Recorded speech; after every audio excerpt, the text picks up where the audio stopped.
Sticky Four Podcast, episode 21. Like the Taylor Swift song? Oh no, it's 22. That's Well, 22. God. Morvern Callar, we are going to talk about that film. I have here today Sima.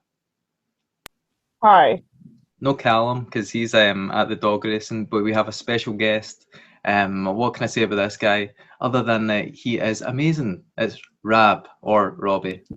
Thank you very much, Dan, and hello everyone. Yes, hello all two of you. Two's actually flattering, probably like one, and it's me. But Yeah, one on a good day. yeah.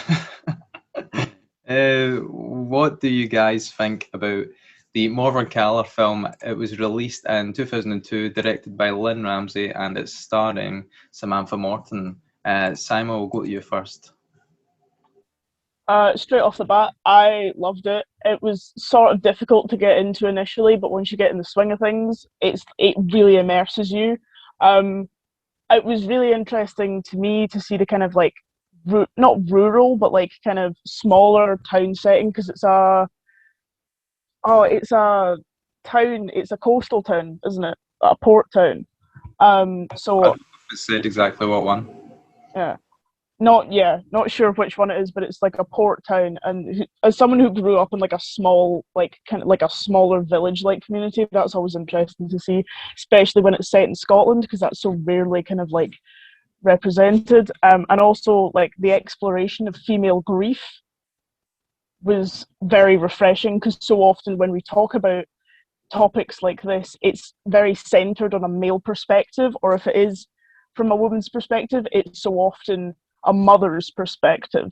It's about a mother and a child. So to see a woman grieving for someone that wasn't her child was refreshing, and the way it was done, which was, I found, quite realistic, and how she reacted to the situation, I thought it was great. And the cinematography was absolutely beautiful. Nice one. Rab, what do you think? It was a beautifully bleak movie. I thought Samantha Morton was, but I've never seen her in anything else, but I thought she was fantastic in this, because she doesn't actually say a whole lot throughout the full movie, but like her face says everything.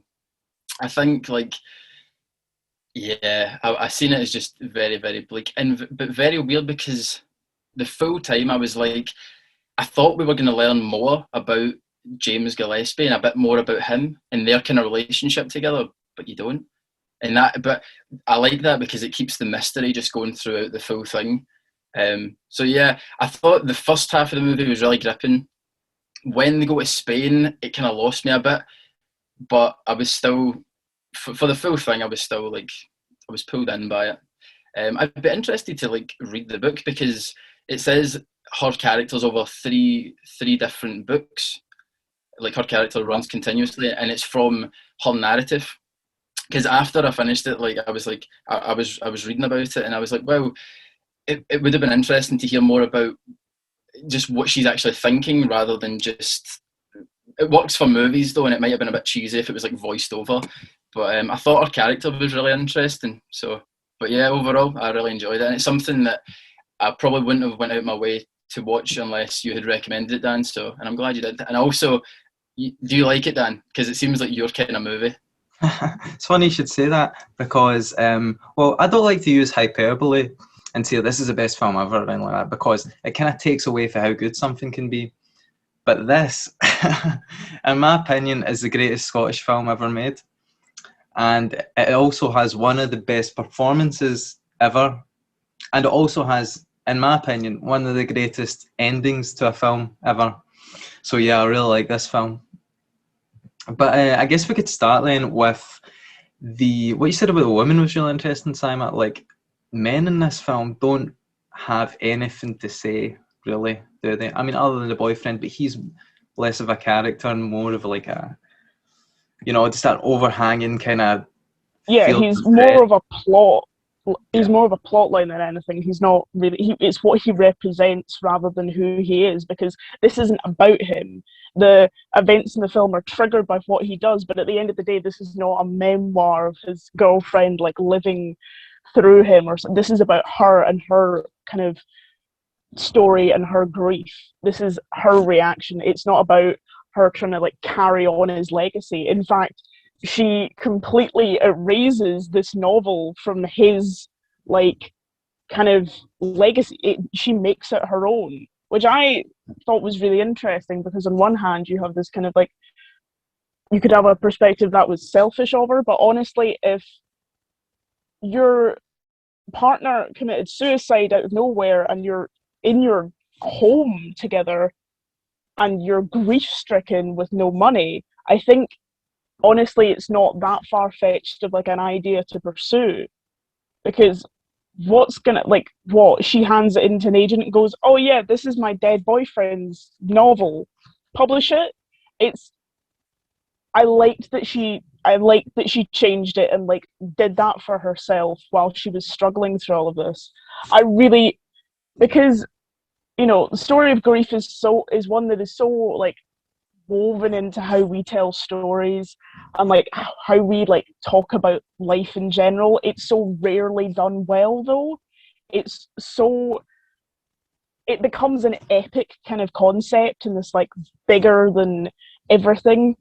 I'm totally scrambling my words with this, but I liked how insular it felt and how like internal everything was to her. She doesn't even tell people he's dead. She says it at one point and her friend brushes it off. Like this is her personal story and her personal grief.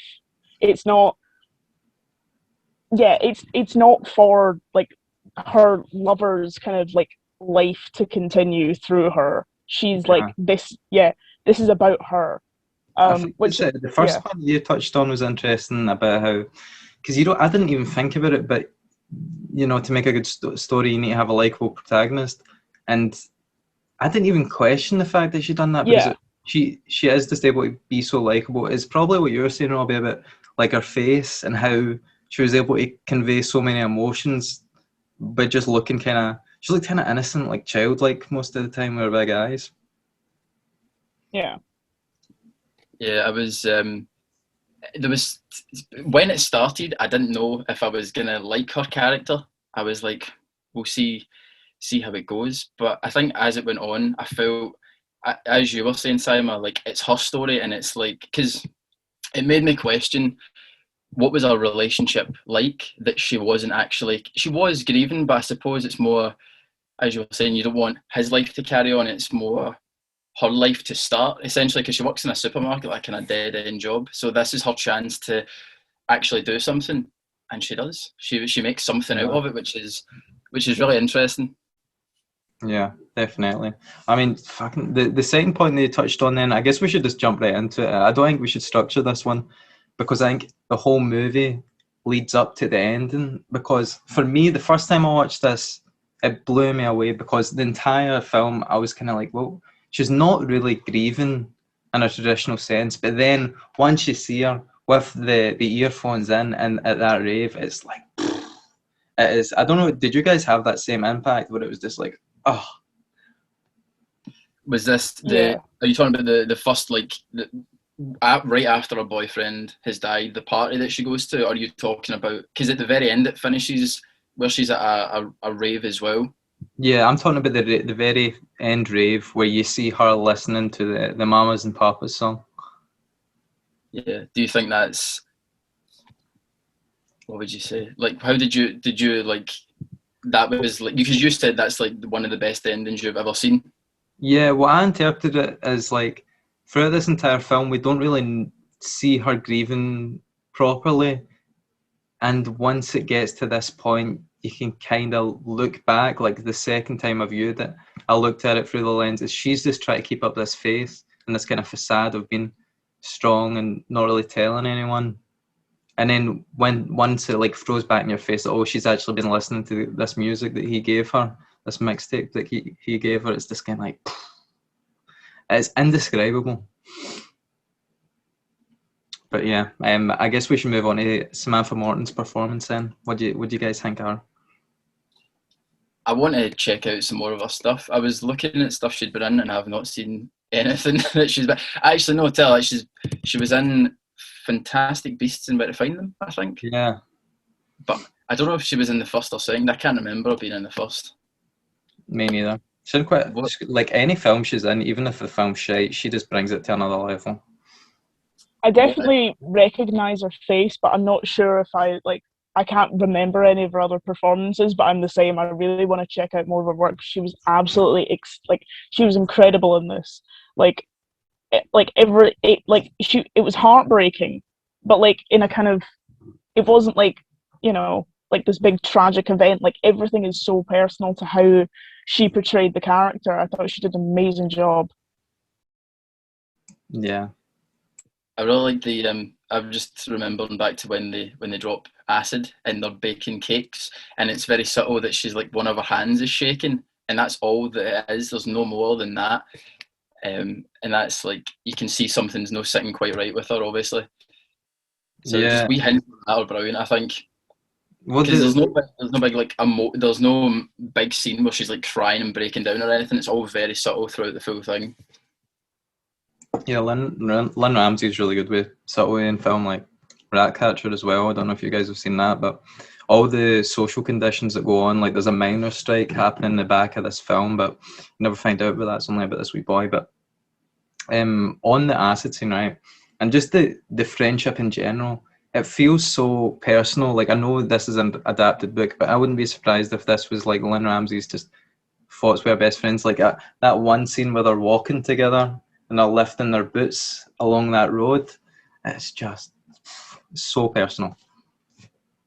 On the topic of the friendship, it's so refreshing to see not only female friendship kind of represented in such a realistic way, but also with the film being by a woman. It's like, these people, both of them, especially Lana, the character. Like, yeah, I think everybody knows like more than one Lana. Like, it's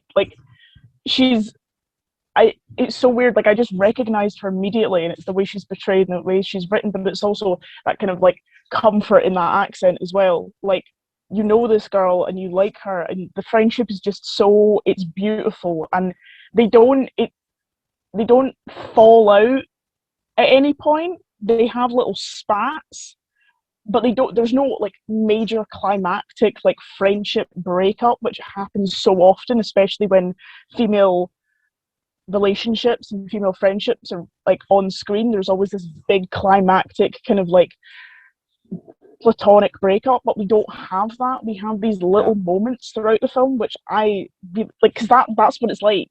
That's what it's like. I think that's for any friendship anyway. I just, the friendship was just, I thought it was brilliantly done. I was going to say, what do you think about the scene where she leaves her? She leaves Lana when they're on holiday. She just leaves her. Yeah, but later on, she's fine with it. Like, they made the pub later on, it's as if like nothing's happened. Lana's way too chill about that. It's a major like break of girl code, just abandoning anyone in the middle of like the Spanish desert. Like, I understand why she did it. She was grieving, but also it's not great, is it? Anything could have happened to her. Anything. Like, she's a young woman on her own. So yeah, I mean, that was a bit, but at the same time, you can't even stay mad at the character because you understand why she's doing all of this, and you understand her reasoning, as well as like, I'm speechless now because I'm trying to think about it again. But it's genuinely so good. Like, it doesn't need to be explained. Like, her actions, like, they speak for themselves. Well, is it kind of like try from the perspective of Lana? Maybe she's thinking, oh, she's took me on holiday. It's all inclusive for her. Maybe she's like, oh well, I get abandoned once in a while then. Who knows? Well, interesting thing about her, right? So her name's, the person that portrays Lana is Kathleen McDermott, and she's like in very few films, but I think her performance is kind of, not as maybe authentic, or maybe it is as authentic. I think it's pretty powerful too. But I'm surprised that she's not been cast in more. I read like somewhere that I don't think she like was like a professional actor at that time. Maybe I read that because it was based more on like or it was driven more by Samantha Morton. But I think she's definitely like a character that's needed in that kind of movie, because she brings so much, I don't know, a lightheartedness to some of the, because I think it'd be pretty bleak if she wasn't in it, to be honest.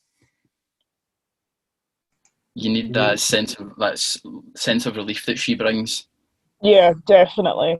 There's a levity that she has, that she brings to the kind of table, which makes it more palatable at times, because otherwise it does, like, that's the thing with any story, you have to have balance. If you don't have balance, the message gets lost. And I think they do that really well, representing the dynamic between them.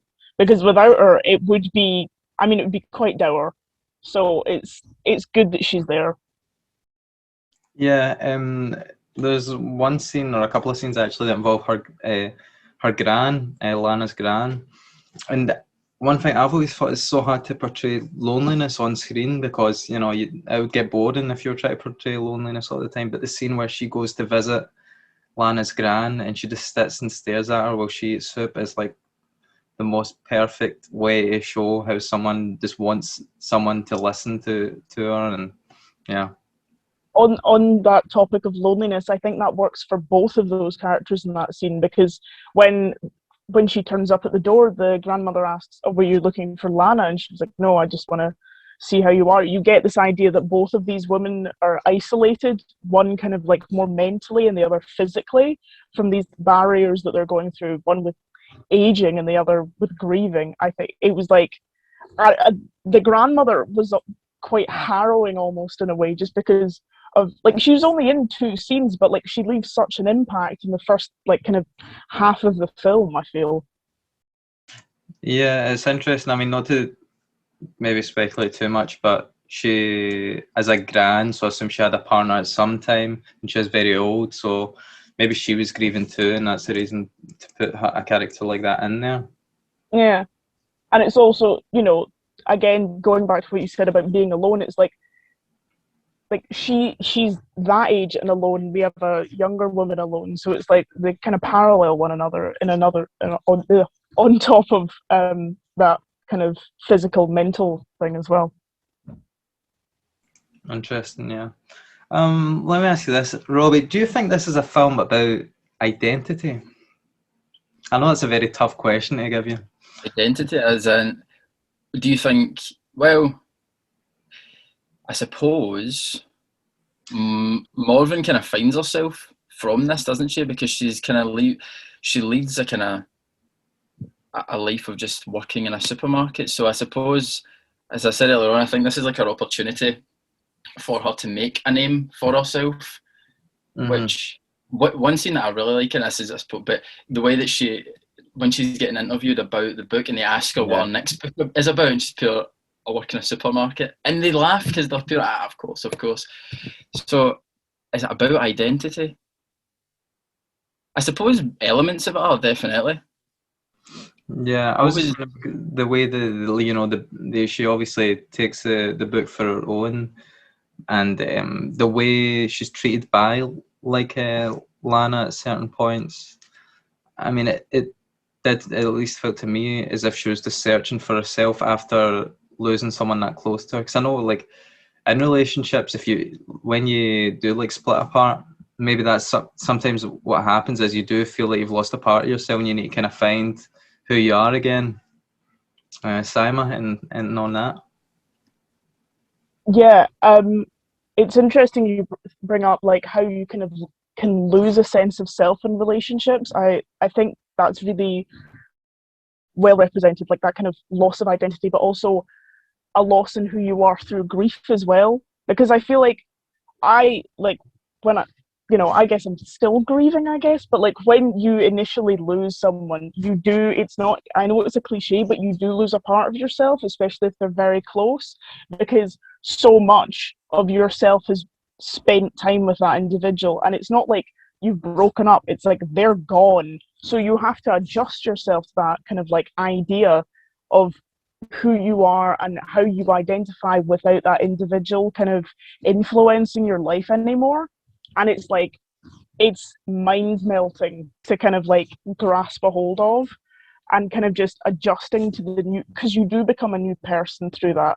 Like you do have to adapt and overcome things without that kind of support. And it's so I think this film is about identity, because she's lost a partner and she's like grieving a partner. It's like, double whammy. Yeah, one thing that's also quite personal to me is like when I hear like certain songs, I don't know if you just get this, and then you're like, oh, that reminds me of so and so. And like she's literally got those songs playing in her head throughout the entire film. Like we just don't realize it because we're hearing what everybody else is hearing. And maybe Yeah, that's something definitely. I've just kind of thought of now. Like in a way, we're kind of seeing the film, although she's Samantha Morton's characters in like every single scene. I'm pretty sure we're still kind of viewing it from this outside lens until we see the final scene, where we find out that she's been listening to that music the entire time. Maybe we should talk about that scene you brought up, Robbie, with the two book publishers. Oh right, yeah. Like, I mean, they're full of shit, basically, is what I took from that. Do you think that do you think they're taking her for a ride then, because it's her first book essentially, is what they think? Well, I kind of took away from it that like Morven's realizing that these people aren't as like maybe smart and as intelligent as they seem to be. Like it's so clear that the guy's like, oh, we don't fly out on a moment's notice just for anyone, shit like that. And then also like throughout the night, she ends up just taking them on this ride. Like they end up going to a graveyard at the end of the night. But yeah, sure. If anyone got anything else to say on that, or is that covered? I think you covered that pretty well. Cool. All right. Then another scene that involves kind of death. I don't know if this is official, right? But the De los Muertos, or something like that. Now the Mexican Day of the Dead. Días de los Muertos. Oh, you've got it. Or they get lost at Morven loses Lana at this festival. Yeah. Pretty poetic. I didn't think about that, but that's pretty good. That actually went well over my head. Yeah. well spotted. That's a pretty good point, man. Yeah, well, I've watched it twice, so I've got a head start on you guys. But just everything in this movie kind of has that sense of like, oh, maybe if you just take a layer, like there's layers underneath, it's like an onion, like Shrek. One thing I did have maybe I was a wee bit confused about the second time was, see when she goes into this guy's room, she chaps on a guy's room and they have sex. I didn't recognise who that was, or was it just a random guy? Well, I think it is a random guy. I think because when they're at I think they're at a pool at one point, and like the camera focuses in on him, and then I thought it was a really strange reaction, because he basically opens the door and he's just pure, my mum's dead, and goes and sits in the bed. I think that's. Oh, sorry, continue. So I was going to say, because she says, do you want me to tell you about my foster mum's funeral?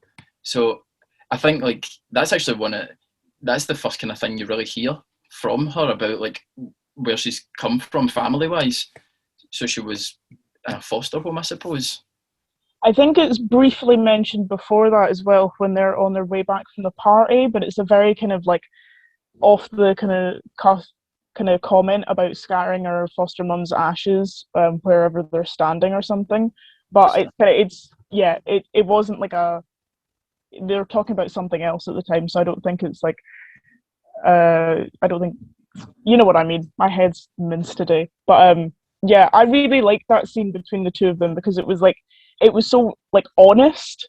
Like he just like you said, he just opens the door, he goes, my mum's dead. I feel like that's again another very good representation of grief. Is just like that kind of stark shock of it. I mean, it does feel like there's no other way to go about it.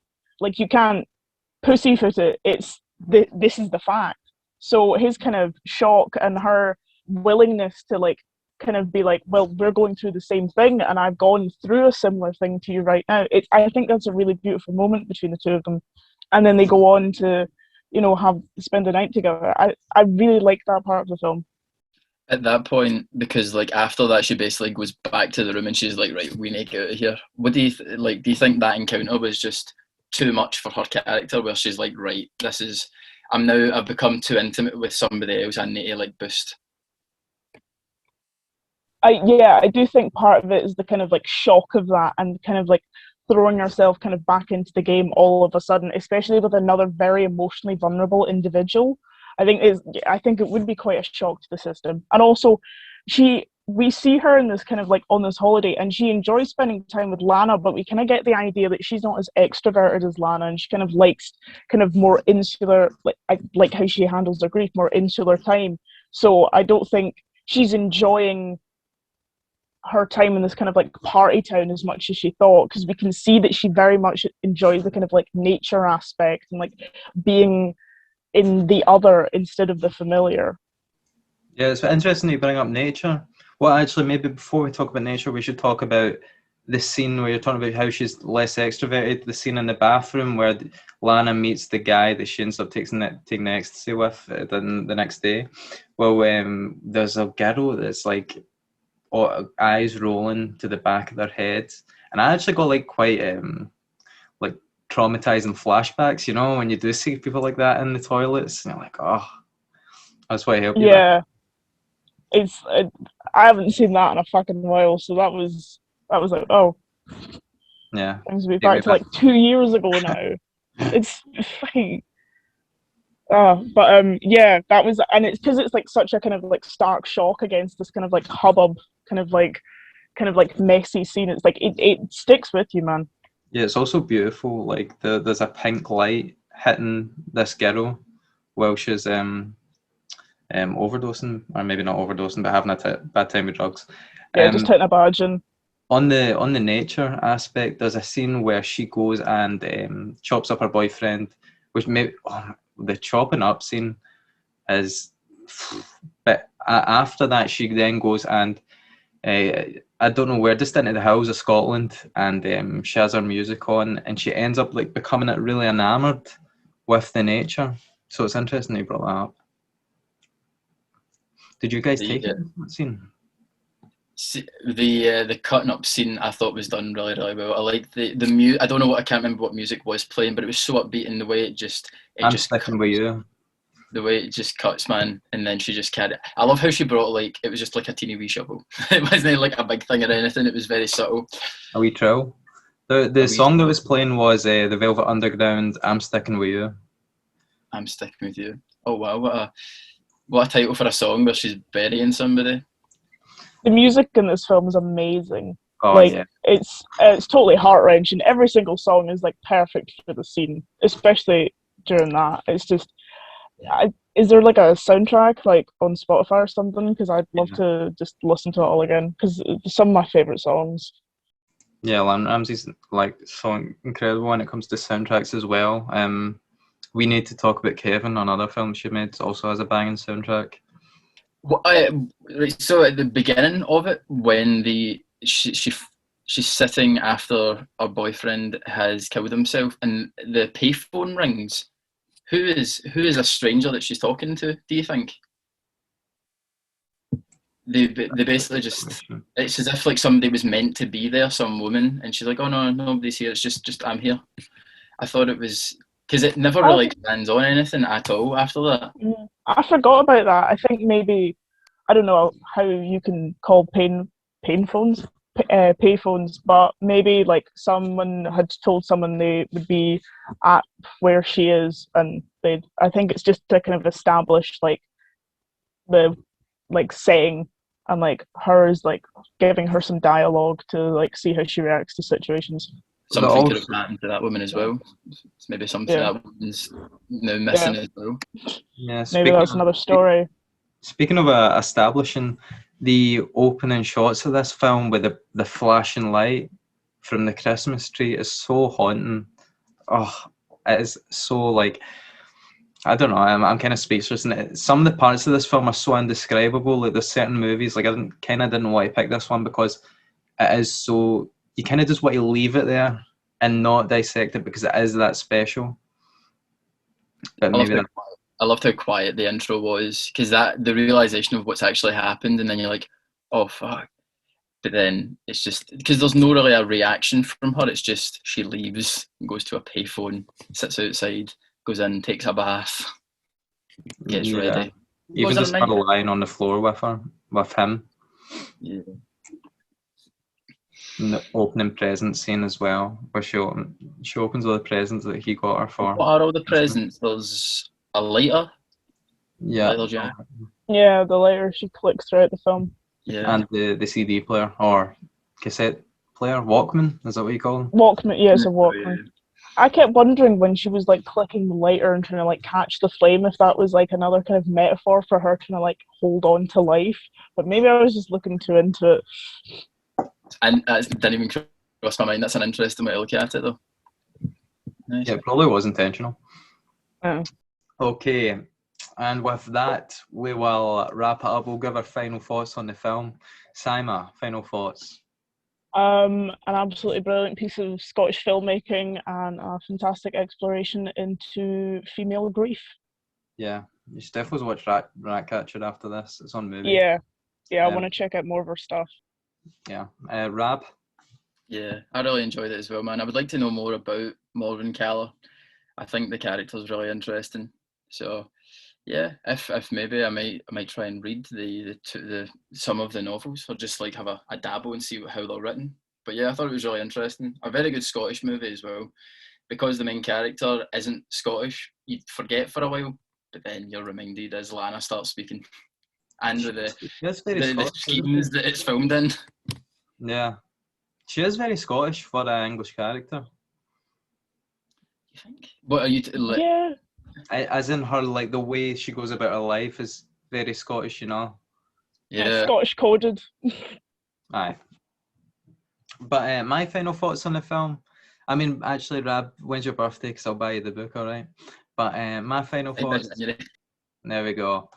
On the film are, it is the best Scottish film ever made. I'm just going to give my top 5, right?